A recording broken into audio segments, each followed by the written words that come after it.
मी कधीच कुणाच्या लेकींवर बोललो नाही, खूप वाईट थराला चाललात. नवनाथ वाघमारेंच्या विधानावर जरांगेंनी संताप व्यक्त केला. लेकींवर बोलणाऱ्यांना आता सुटी नाही असं जरांगे पाटील यांनी म्हटलंय. बावनकुळेंनी मराठ्यांचा तळतळाट घेतलाय. वेळ आली तर आम्ही सरकार पाडू, मनोज जरांगे पाटील यांनी महायुतीला इशारा दिलाय. आम्ही नाही कोणाच्या लेकीबद्दल बोललो. आम्ही म्हणलो का दाखवायचं का दुसऱ्या बाजू बी? मग दाखायची का दुसरी बाजू? लय वासुदे होईल बरं. मग इतक्या नीच थराला जर तुम्ही गेलात ना, मराठ्यांचे पोट्टे गाबडे सुद्धा सोपे नाहीत. मग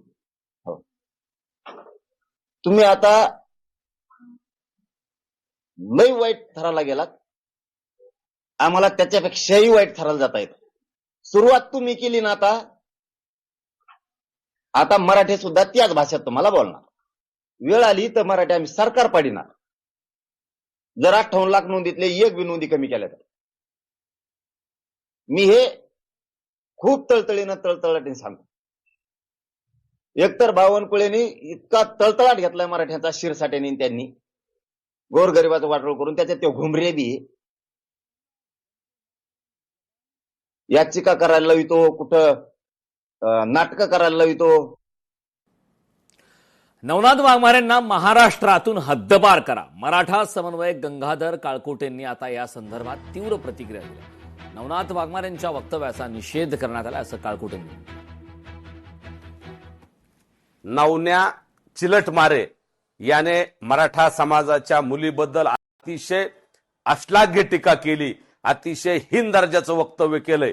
त्या वक्तव्याचा मराठा समाजच नव्हे तर सर्व भारत देशातून, महाराष्ट्रातून या सगळ्या वक्तव्याचा निषेध होतोय.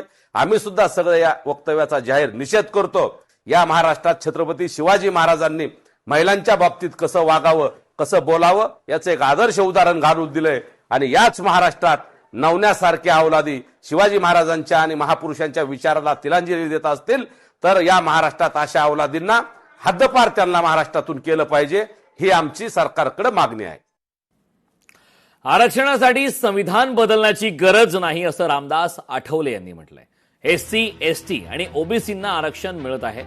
इतर वंचित जातींनाही आरक्षणाचा लाभ मिळायला हवा. दलित पॅन्थरच्या काळातच मराठा समाजाला आरक्षण मिळावे अशी आमची मागणी होती. केंद्रीय राज्यमंत्री रामदास आठवले यांनी या संदर्भातली प्रतिक्रिया दिली. घटनेमध्ये बदल करण्याचा विषय अजिबात नाही, परंतु आता सुप्रीम कोर्टाने असं म्हटलेलं आहे की 50% पुढे आरक्षण देऊ नये. आणि त्यामुळं आता सध्या 15% आरक्षण एसटीला मिळतंय, 7.5% आरक्षण आपल्या एसटीला मिळतंय आणि 27% आरक्षण ओबीसीला मिळतंय. तर हे सगळं मिळून आरक्षण हे 49.5% आहे, 49.5% आरक्षण आहे. लोकशाही मराठी ऐका, पहा, जागरूक रहा.